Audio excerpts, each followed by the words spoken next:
Today, we're going to talk about how to get back up and find joy after life pushes you way down. Your someday starts today.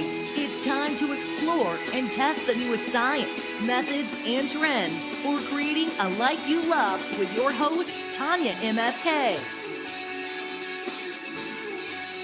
Welcome to My Designed Life. Hello, everyone, and welcome to My Designed Life, where we learn and test the latest science, tips, tools, and strategies for you to create a life and business you love every day. You can find us on YouTube, Facebook, and Instagram at Tanyamfk, and on the My Designed Life Show podcast on any of your favorite streaming platforms. Both the show and the podcast have their own unique extras, so if you haven't already, go there, check those out, and subscribe. By the way, I'm your host, Tanya Marie Figueroa-Spicier, more easily known as Tanya MFK. And you are here to learn not only how to create your best life, but how to live it right now, because tomorrow isn't promised. Now, in today's episode, that concept is going to get home more than ever. So I'm glad that you're here and super excited to get into this topic. Now, my guest today was born and raised in New York City and received his MBA from Columbia University.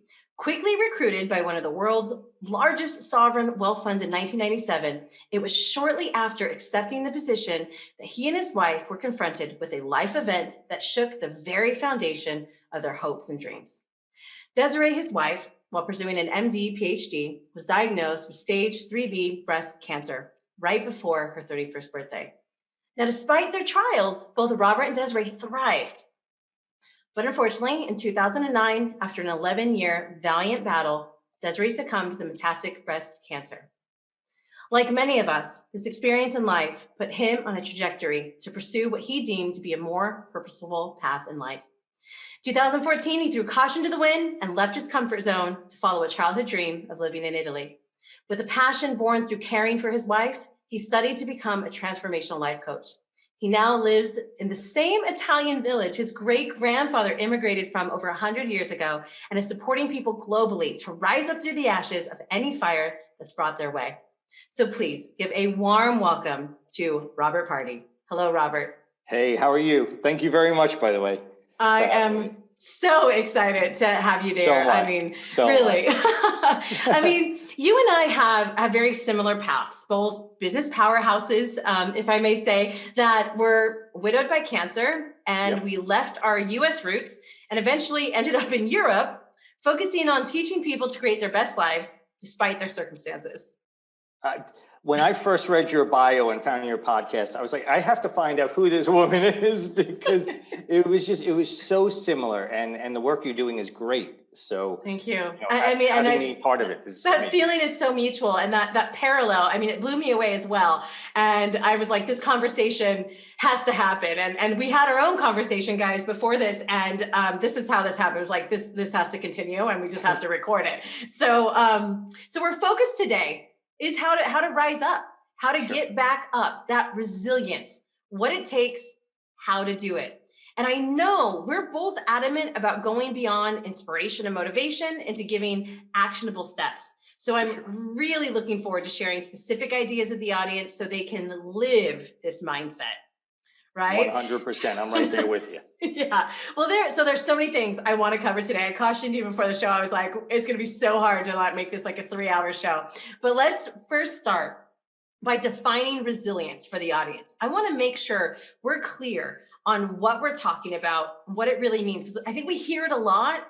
Like, what really is it? So can we go into that a little bit? 100%. I mean, resilience has become one of those like words everyone likes to talk about. You know, buzzword. Resilience this and resilience that. It is a buzzword. It's like empowerment. Exactly. And the thing is, resilience is really not about getting back up. It's so much more than that, because, you know, everyone talks about resilience is bouncing back. And if you've been through something, honestly, why do you want to go back to the same starting point? You've just been through something. So use it for transformation. So resilience is bouncing beyond. You want to evolve with it. You want to have that event. And even if it was difficult, you and I have both been through crap, but it taught us a lot. It's part of our arsenal now, right? Yeah. And so if you bounce back, you don't use it. If you bounce beyond, it's now become a tool. Ooh, And that's that's powerful. resilience. Yeah. I love that. Just the not going back, right? I think we hear that a lot now, even after the pandemic, right? Yeah. How can we finally get back to normal? Do we want to go back? I mean, there's some things we miss, but is it really there? The unknowing that something this chaotic or crazy could happen. Is that what we want to go back to? 100%. I mean, the whole idea of, going back to normal, that normal can't exist anymore. That's the problem about bouncing back. Mm-hmm. Because if you've been through something, your perspective has changed no matter what, even if you didn't want it to. And so you try to sit in the same place you were, it's going to feel uncomfortable. It's almost like going into denial. It's almost like, exactly. You're ignoring what happened. You're ignoring your growth. You're trying to force life to replicate something that can't be replicated. And all of a sudden, life is heavy. All of a sudden, it's not working in the way it should. When you bounce beyond, you're bouncing into opportunity. You're bouncing into possibility. It's not easy. I sort of have this, I'm a big superhero, Harry Potter, Lord of the Rings fan, Matrix. So I have my little, my realms of where resilience is, right? But I can honestly say that in the bouncing beyond, there is a much greater positive force, no matter how difficult it feels. When you bounce back and you're sitting in the same spot, you'll feel stagnant, you feel lost. Now, if it was something like you and I experienced, all of a sudden that person's not there and you're sort of sitting in that same environment, it feels very empty. Yeah. And you need to harness what's just happened. Because the energy is going to sit there anyway. And if you're not using it, it's just going to turn itself negative. Yeah. I love that you said this. It actually brought me back. I completely forgot this story.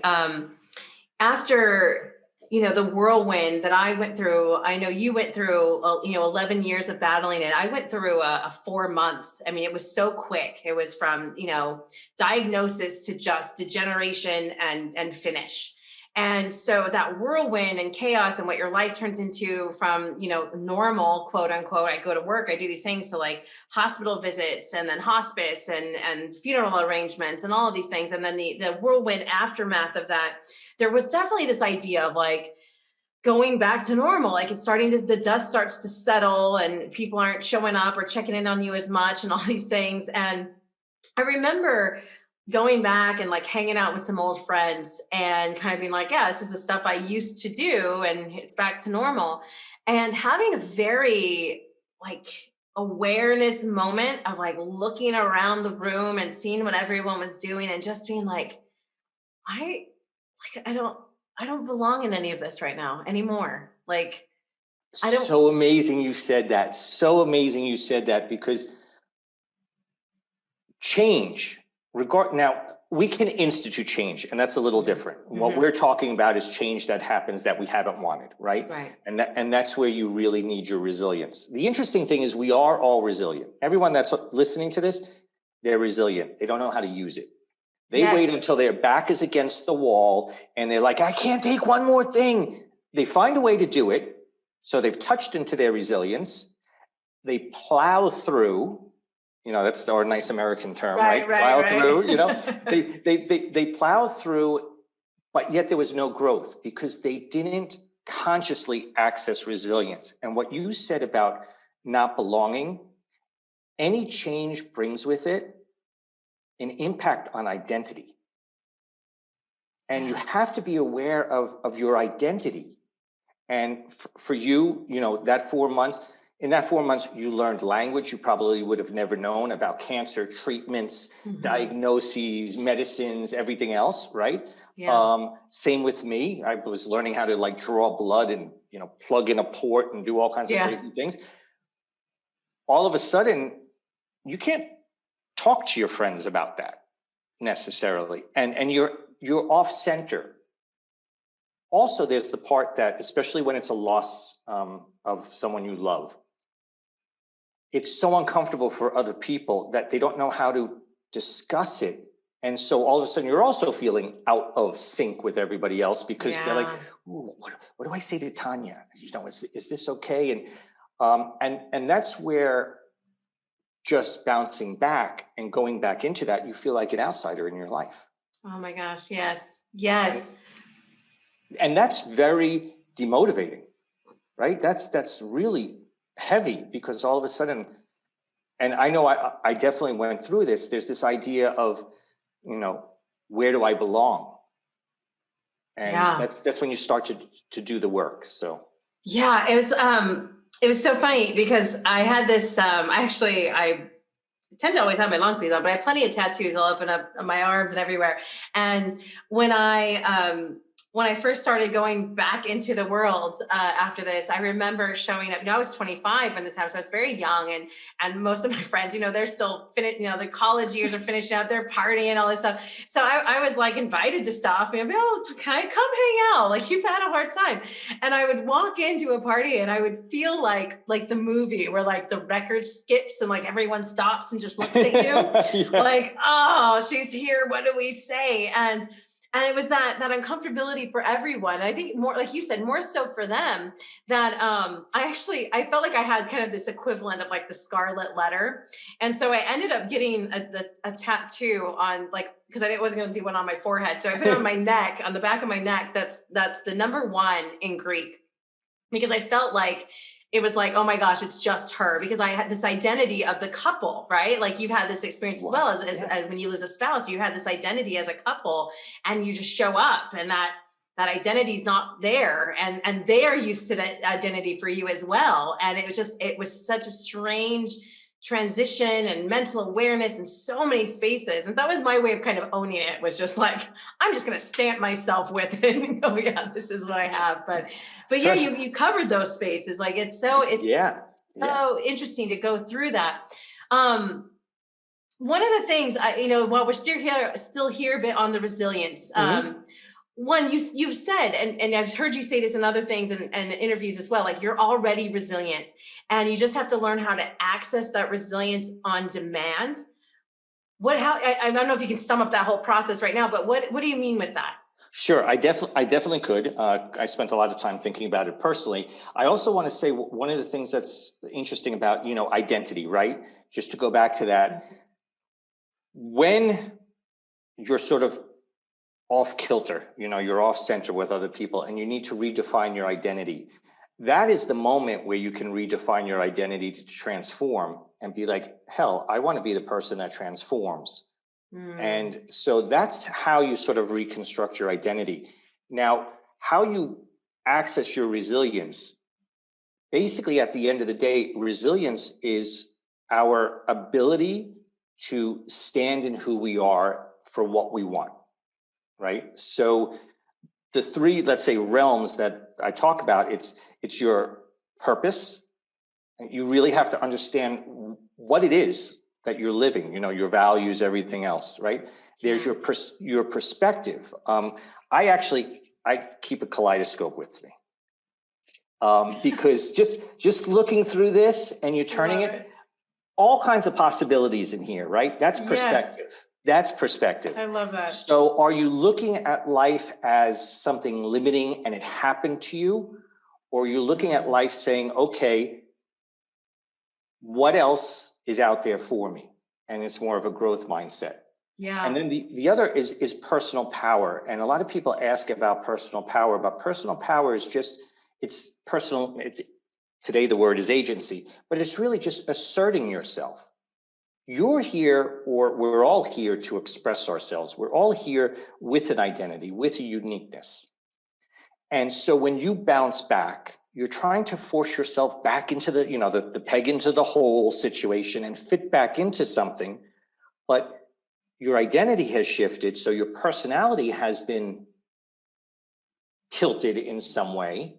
So figure out what that is and own, like you said, stamp yourself, own that. I went through the same thing, by the way. I had a small tattoo for my wife when she had part of her liver removed, and I put a cross over my liver for her. After she passed away, I'm like, who the hell am I? Yeah. And I'm like, oh, you know what? I'm gonna get a tattoo.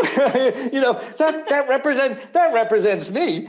And because you sit there and but the tattoo is active, right? Yeah. That's what the whole thing about being resilient is, to be active. Don't let life happen to you. Yes. Let life happen for you. So when it happens, when something happens, say, okay, what am I going to make out of this? And it has nothing to do with how much money you have in the bank, or you were 25, so it couldn't have been easy.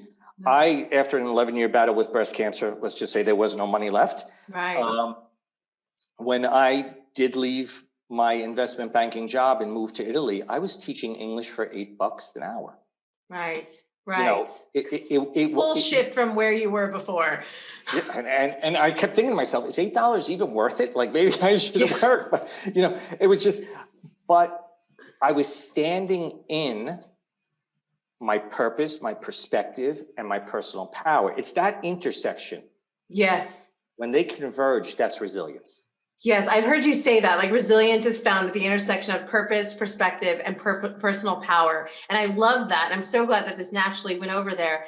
And so when we say purpose, what I love you mentioned in the first explanation of it is, like you said, our purpose, our values, because that's another word that just can rub me the wrong way. Because I think that purpose idea that there's some predisposed thing we need to uncover that tells us what we're supposed to do. I think that is what purpose gets linked to as, right? There's some secret that was put in your ear somewhere, or this hitting, it's like the coin that comes out, the magician takes out, that hopefully if you find it, you might be happy and you might live the right life. Right. But you use the word value, and you use the word, like, you was a shift, you could have, why did you leave this great job? You clearly didn't have money. But it was because you started to identify what mattered, what that vision was, what it wanted to be. And I did the same thing. I came from a prominent position in healthcare, and I had colleagues and doctors like, so, when are you going to stop doing this, like selling bags at music festivals, and come back to, like, a normal job where you make money and you're not being weird? And I was like, I think I was actually really glad that they asked it, and in such a condescending way as well, because I was like, I don't think ever. And it had nothing to do with something being wrong with healthcare or whatnot. That's a whole other conversation. But it was like, this is no longer what I value. Stability. And that, like, 'cause I wanted stability for so long. I grew up poor. I grew up going through homeless shelters. The only thing I wanted was stability. And then the most unstable event happened in my life, right? And I was like, to hell with stability. Well, just you talking about that, I grew up in a really difficult relationship with an alcoholic father. So for me, it was get money. Money is freedom. Money is stability. Money is safety. And you know what? It didn't save my wife. Yeah, maybe we had some extra special vacations or something like that. But in the end, it really, and I don't even remember those. I remember her laughing at an episode of Friends, but the vacation, it really wasn't like, that it was those ordinary moments. But this purpose thing, it frustrates me, like to my core, because it's become so big. Oprah has, the big purpose. Greta has the big purpose. Everyone has the big purpose. And it's not that at all. It all comes down to your values. It comes down, I always say, it's when your passions come in alignment with your values, and you find joy in giving away the outcome. You don't keep it for yourself, right? Letting go of that outcome.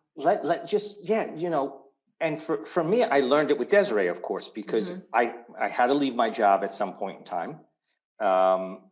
She was given only maximum of 30 months. So, 11 years, she became the head of palliative care at New York Hospital, actually the founding director, and when she was metastatic. And she needed a lot of support. And I left everything because I wanted to see her achieve that, right? And so what was the purpose there? Was I saving the world? No, but I was supporting somebody I loved. Making a meal for someone, or let's say your value is connection or authenticity, or, helping an old lady across the street. It sounds really ridiculous, but if that's a value and you do that, you feel purposeful because you're Yeah. living who you are.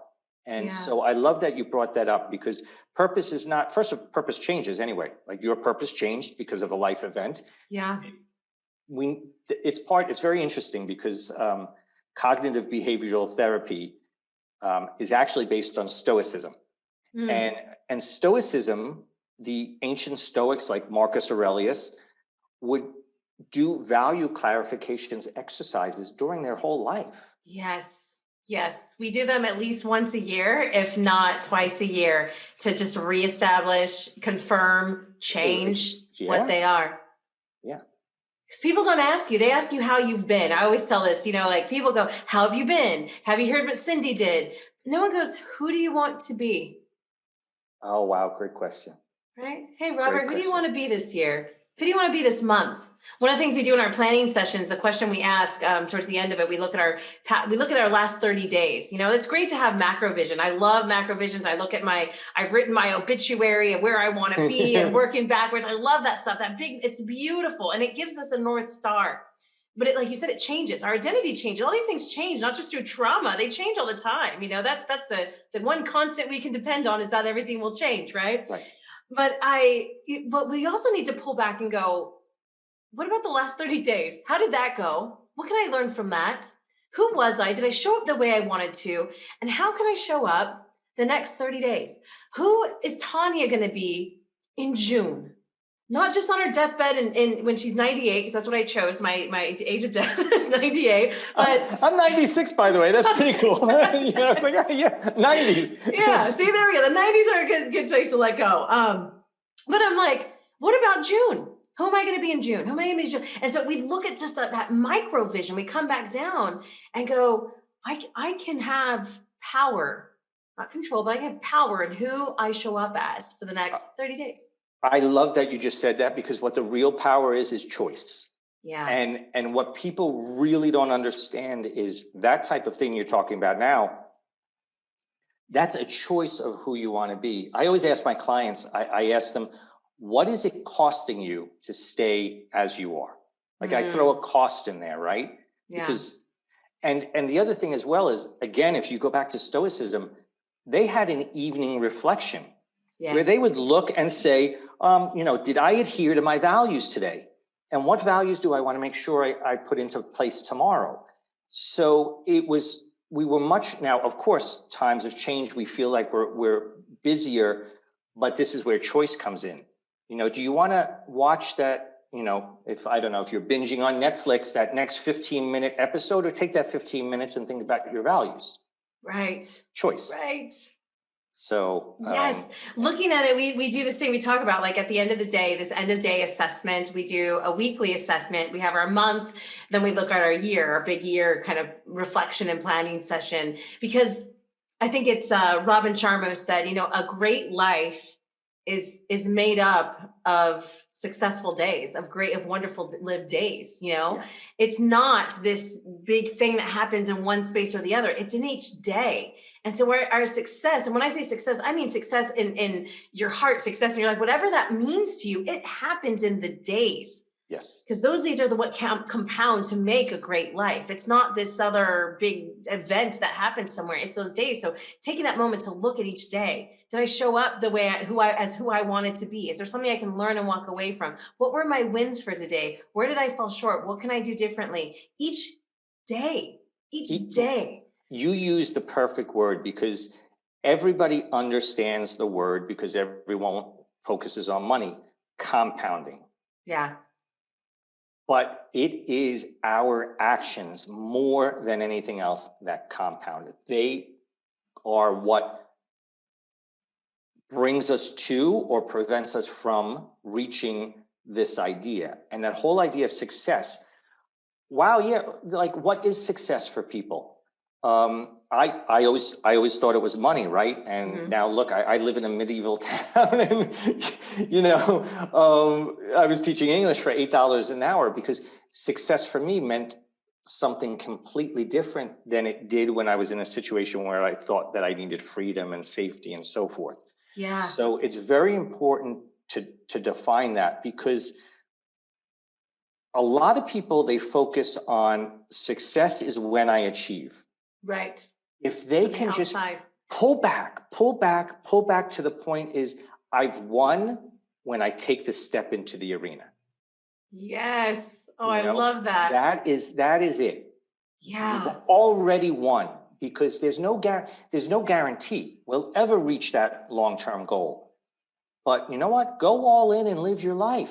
Because I was going to say, Sadhguru always says, if you're not familiar with him, he's one of my favorite humans on this earth, but he says, if you've completed your goal, if you achieved it, you weren't thinking big enough. I love it. It should be so big that it has to be continued on. Like someone's got to take over and keep it going. Like that's how big it should be. Yeah. I love that thinking, like that's where the achievement is that was so big, people are continuing it on. Right. I thought that was fun. Well, so I love this. I mean, we came to this with looking at that resilience is found at the intersection of purpose, perspective, and personal power, and identifying that purpose isn't this secret, undiscovered thing that we have to find, that it comes with the values, and that important thing you said about letting go of the outcome and using that example of, you made this decision, like life is something else than this, than the money I'm earning or the life I had or whatnot. And this is where people go, well, yeah, that's nice, but I have to X, Y, Z because I need this. And letting go of the outcome is the thing that allowed you to actually move forward this. Because if you thought it through and went, well, let me make the master plan and I'm going to go there and it's got to work like this, $8 an hour, you'd be like, what the hell am I doing? What is this? But you just went with it as it unfolded to bring you to the path that you're on now. And you were only able to do that because you let go of the outcome. Yeah, 100%. You said something really, really good as well, because a lot of people listening to this are probably like, yeah, but I have children, I have a mortgage, I have this and I have that. Those are very valid. They're all very valid. Part of letting go of the outcome, again, brings us back to perspective, because, in the end, the way you're living your life is based on the way you're looking at life. So can you shift your perspective where you're living more purposely, or I like even on purpose, let's say? Yeah, I love that. Now, it's not saying you pick up and you move to Italy. It's not at all, but it's changing the way you think about life and changing that, maybe it doesn't need to be a struggle. I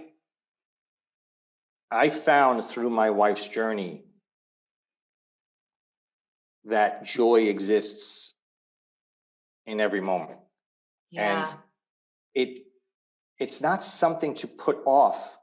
That's why when you let go of the outcome, it brings you back to the present moment. Mm-hmm.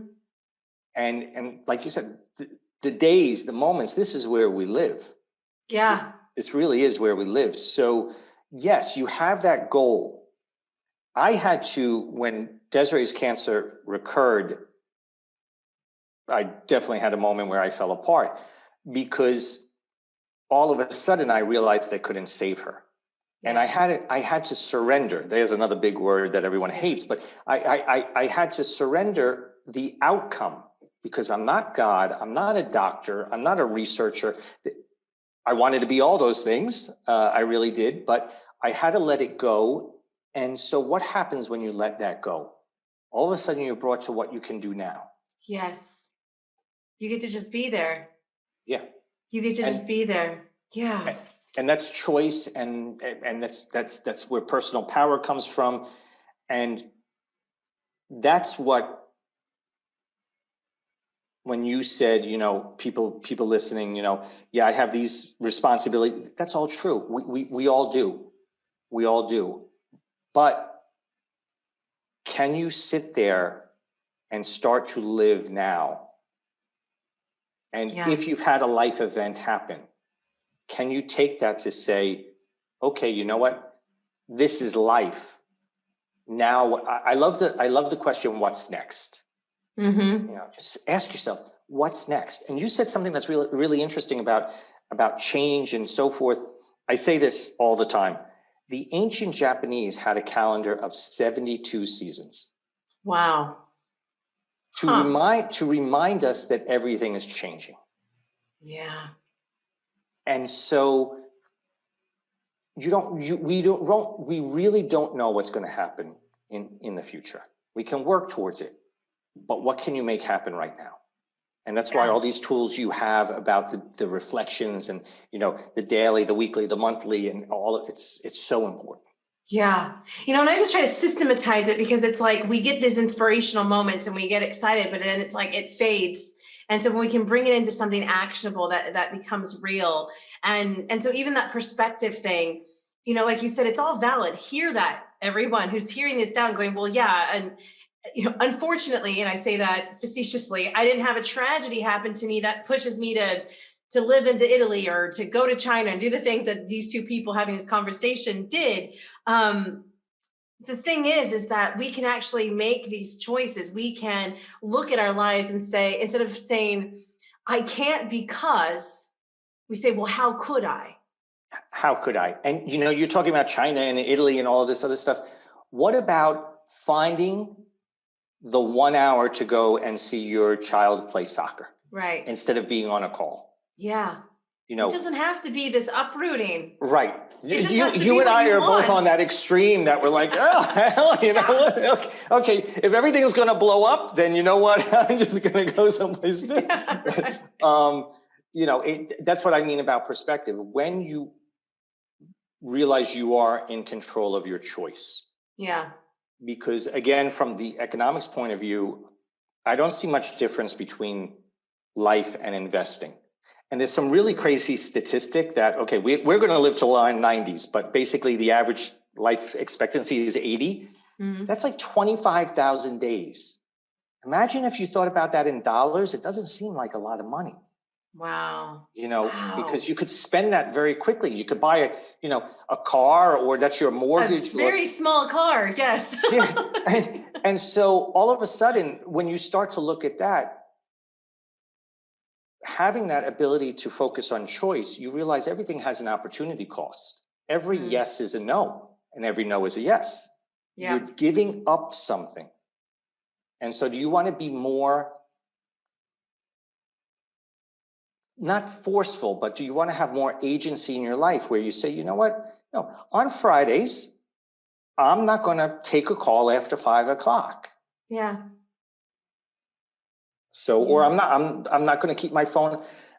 I know we're all working these crazy jobs, but I don't turn my phone on anymore on a Sunday. It's off. Oh yeah. Oh yeah. And you know what? That impacts my business for sure. But it's a choice I've made because I know what my values are. Exactly. So exactly, having that space to identify what it is, and then starting to design piece by piece, whatever that is, in the smallest and the largest, or to create that right now. Right. One of the things you said about kind of that future, and that was where I came from. I came to this, I'm going to work really hard.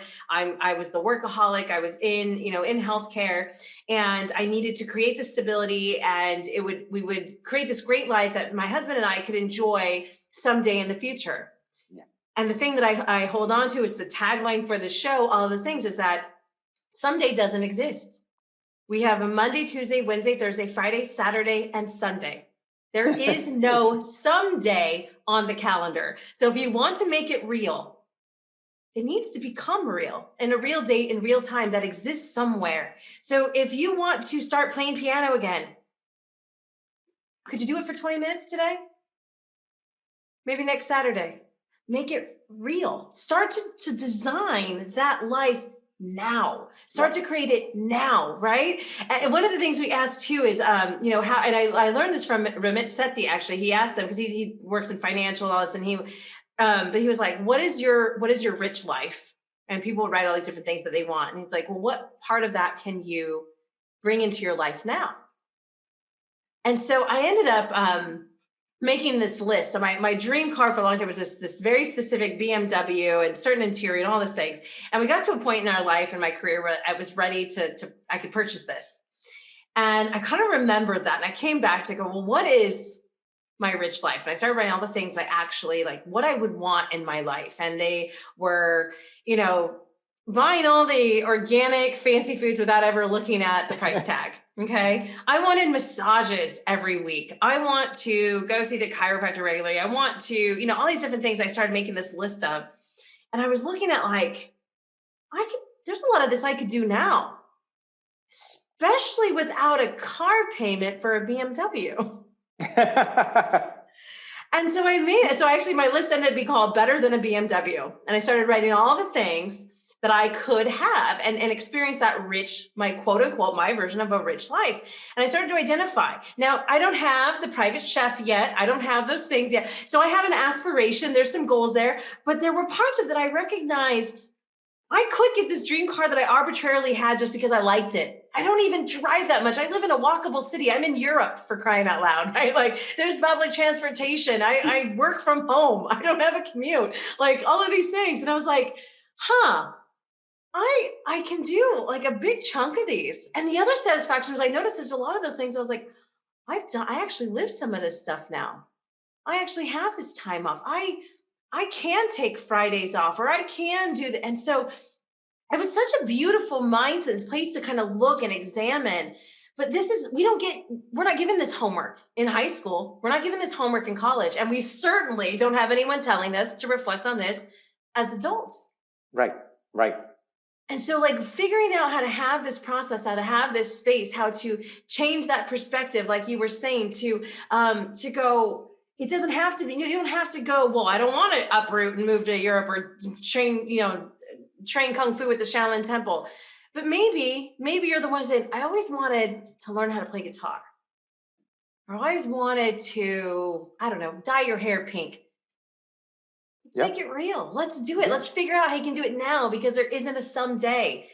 I love the someday thing. The second thing as well is, I mean, it is so funny because we have become a culture where we read a lot about improving life and self-help and awareness and everything else. And we read and read and read. You keep saying what everyone has said from the beginning of time. It has to be actionable.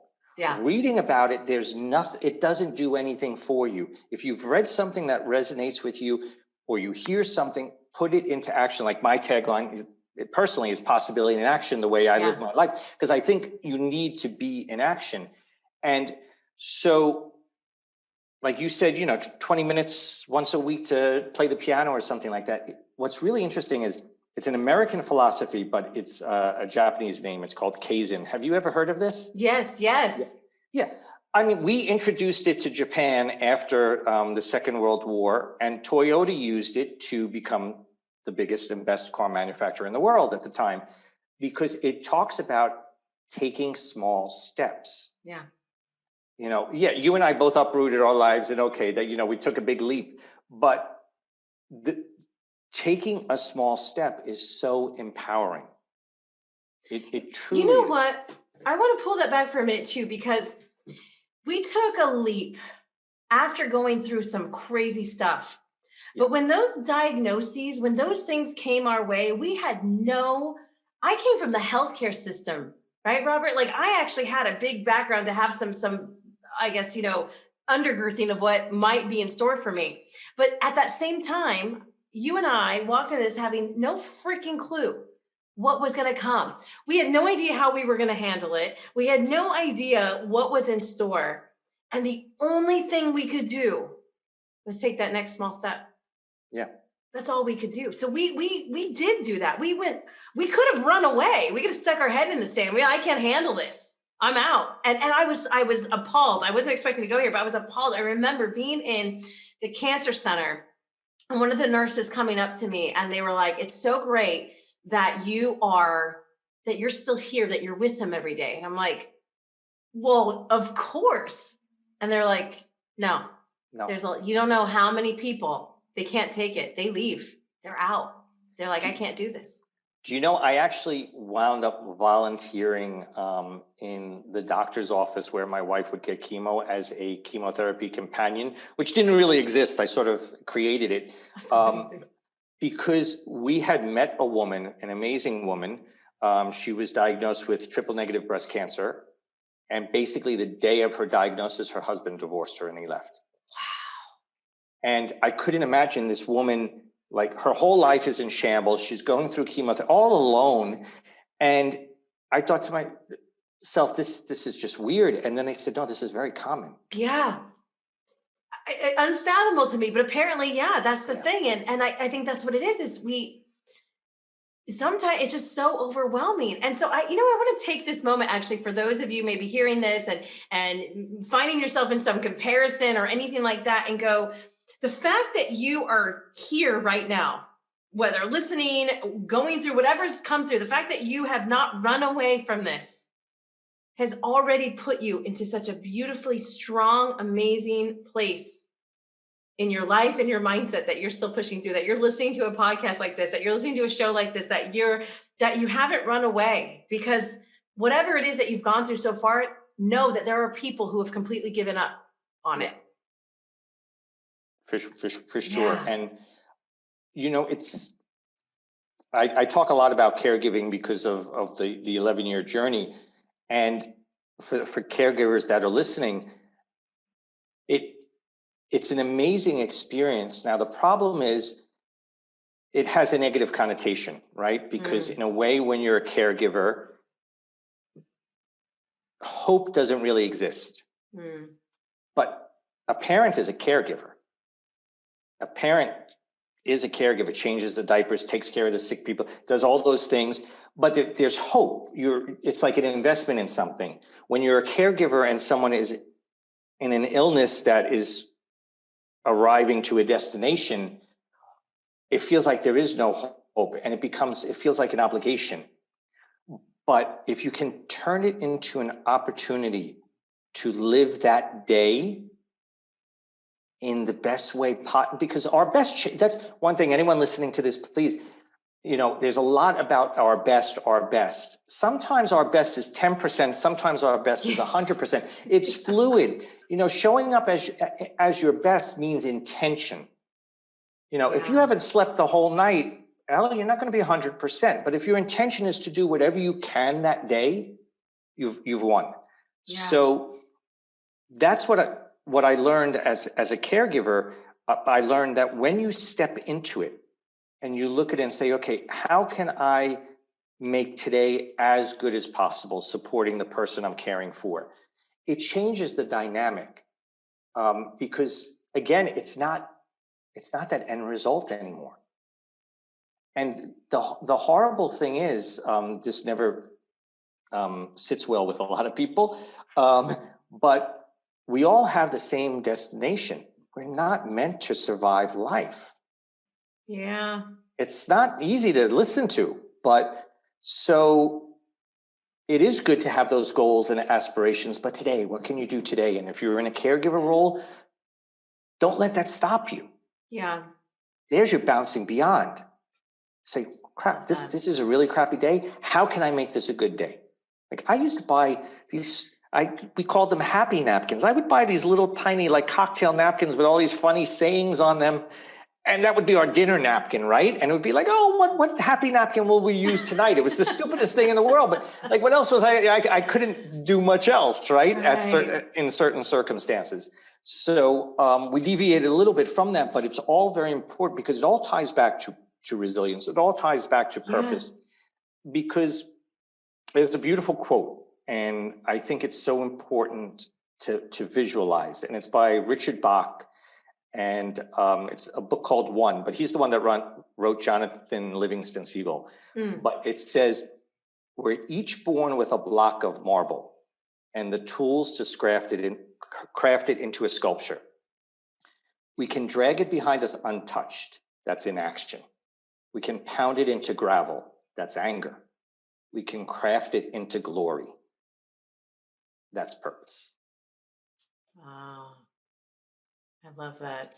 And that is, it's so powerful to recognize what we have available to us. What is, like you said, it's already there. Resilience is in us. It's learning how to access it. I think part of it's just understanding what it really is and seeing that, like that perspective, that mind shift, everything you said in there. So it's that purpose, that perspective, that personal power, that we do have power. And one of the things that I held on to in my experience was I was so hell-bent on control because I didn't want to recreate my childhood. I didn't want to recreate that uncertainty that I had lists and to-do lists. And I was just going to make sure that my future was going to just look like this.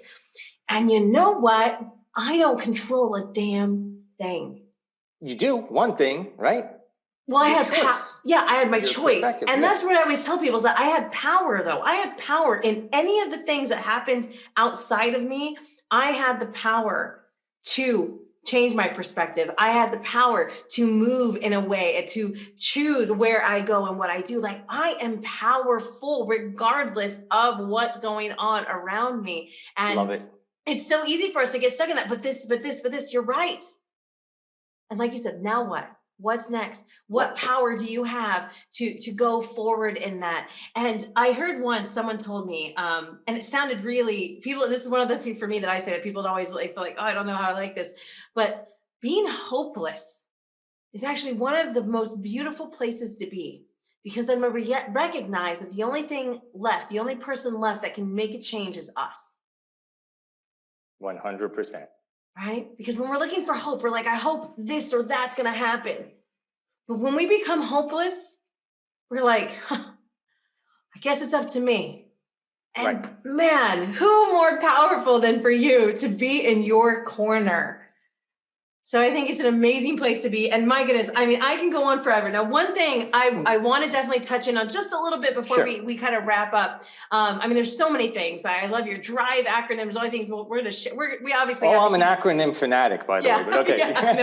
We'll have to keep doing that, all these things. But one thing that you do say a lot is, you talk about the possibility in action. And then I've heard you say that it's possible to live in a state of joy, reach dreams, and live a fulfilling life.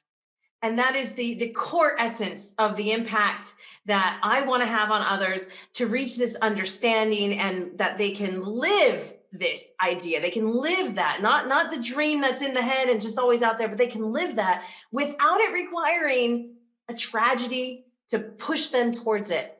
Yeah. So I would love to hear, before we wrap up here, just how do you think that people can live in joy, reach the dreams, and feel fulfilled, even if it all kind of sucks right now? Well, there's so many different ways. And what's really great about that, right, is it does tie into everything that we're doing. But a lot of times, and especially if someone's new to transformation, they're listening to us and they're like, oh, well, these two people, like they're an anomaly, they're extraordinary. First, take that word away, because extraordinary is an excuse not to do it. You separate yourself from everybody else, right? And that's comparison and everything else.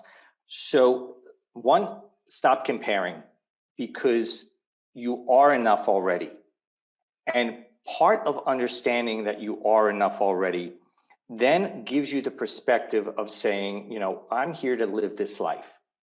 And a great tool is really gratitude. And I hate it, because everyone talks about gratitude and the gratitude journal and the gratitude this and the gratitude that. There's a million different gratitude practices. But the problem with gratitude is if you sit and say, oh, I'm grateful for my cup of coffee this morning. I'm grateful for my view. I'm grateful for my dog.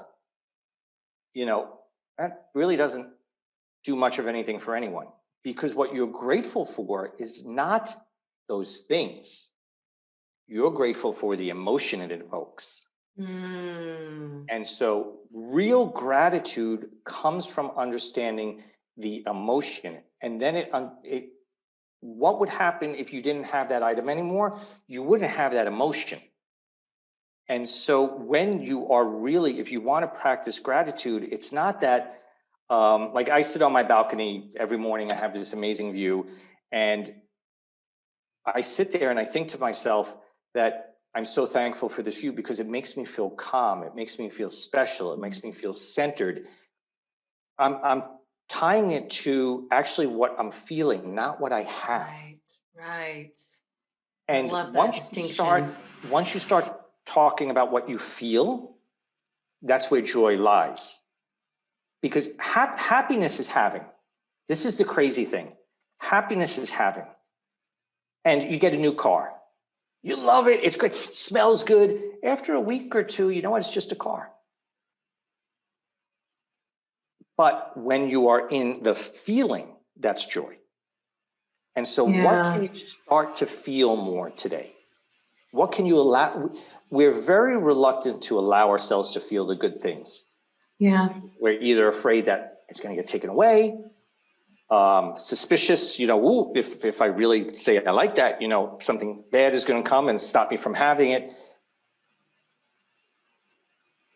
We need to put ourselves back into that state. It really is that whole idea of an inner child.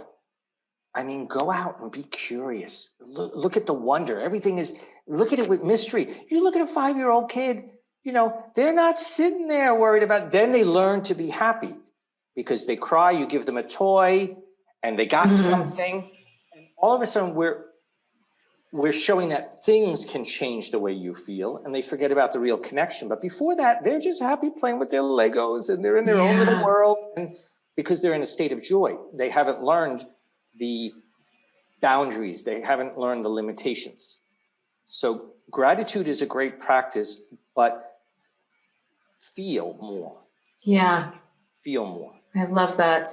I've heard that our natural state's actually joy, and it's all these things that get piled on that kind of dim that experience. And it's one of those things, it's like, I feel like joy, I've been working with this word lately, and it almost feels so simple. Like, well, joy, we know what that word is. There, I mean, come on, in America, it's the name of one of our like soaps. It's called joy. It's so this word that it's like not as hip as empowerment and resilience and these things that we're talking about. But like, there's sometimes when I think of the essence, like it's the only word that really summarizes it.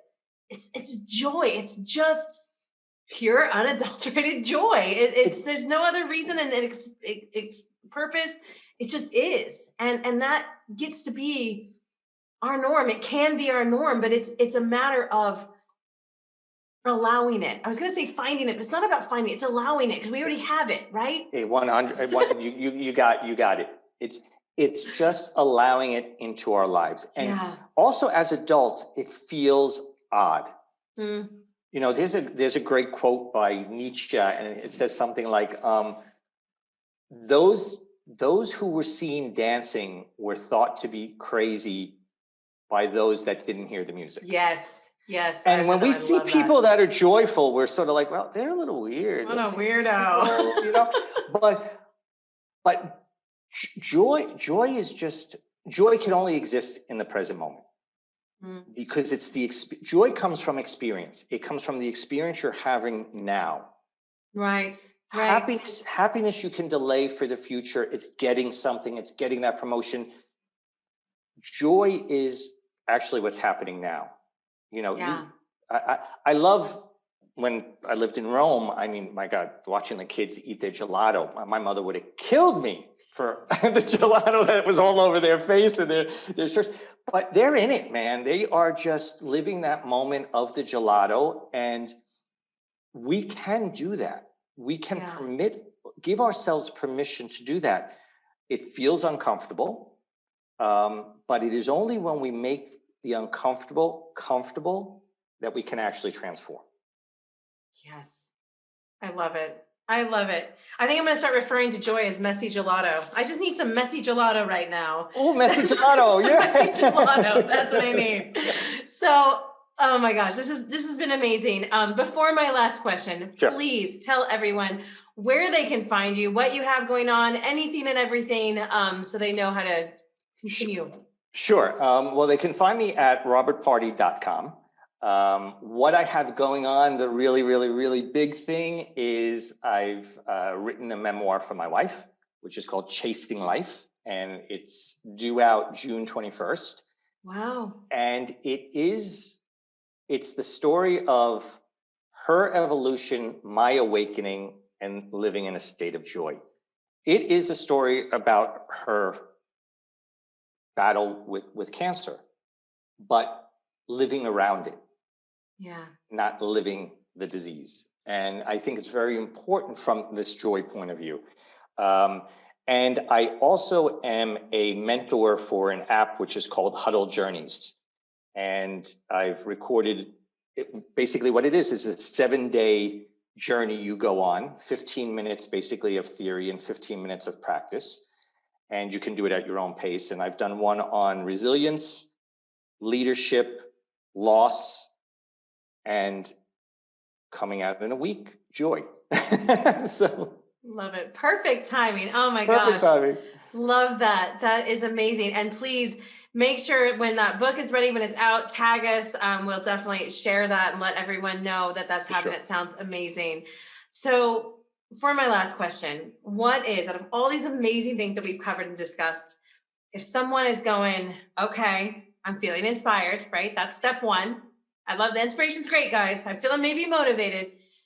What's the action? What's one action they can take now, this week, today, whatever, something soon to build this or find this resilience, to change that perspective, outlook on life? What is that? What's one thing where they can get started?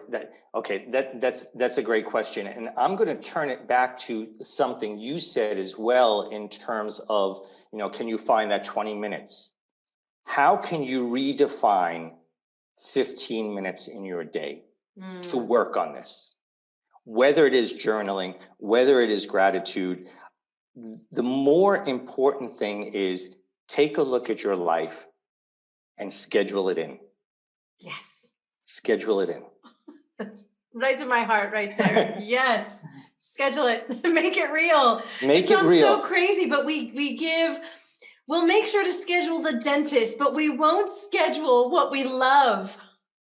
That's right. If you want to, and if you think about it, if you want to sit down and color, whatever it is for those 15 minutes, what you're doing is you're saying, I am valuable, I am demanding transformation, and this is step one. Yeah. And because the practices, you can give people practices, but they need to schedule it. Yeah. To make it real. Yeah. I love it. I love it. Thank you so much for being here. This was a pleasure. It was such a joy. It was such a joy. Go with that. I'm going to go redundant and I don't care. Is there any last ideas you want to share before we wrap up? Something I've been saying a lot recently, which I really want people to focus in on, is that it is only through the ordinary moments you can live an extraordinary life. It really is. It is, sit there and that laugh, that ordinary laugh that, your son, your daughter, someone you love, your laugh, whatever it is, that's what is important. Yeah. Yes. I love it. I love it. All right. Well, thank you again. Thank you for sharing your experience and your wisdom with us. You guys, make sure to get in touch with Robert. Like I said, it's at robertpardi.com. He's on the Huddol app, on LinkedIn, on Instagram at robert.pardi, on his podcast on Buzzsprout, and just be surrounded by this type of inspiration and guidance on the regular. Okay? As always, you can connect with me at Tanyamfk on Facebook and Instagram and learn more about our Success by Design group, courses, workshops, and coaching to grow your business and create a life you love at Tanyamfk.com. Now, if you like this episode, make sure to subscribe, follow, and click the bell to be notified when our next one is up. It's as easy as pushing that button right now. And remember, your someday, it starts today. Make it the best. I'm Tanyamfk, and I'll see you next time. Thanks for joining us. My Design Live is a Tanyamfk production. You can catch us every week at 1 p.m. Eastern and 6 p.m. London on the Tanyamfk YouTube channel. Do you have a method, tip, or hack you'd like to share or explore? Suggest a topic or submit to be a guest by visiting our website at tanyamfk.com.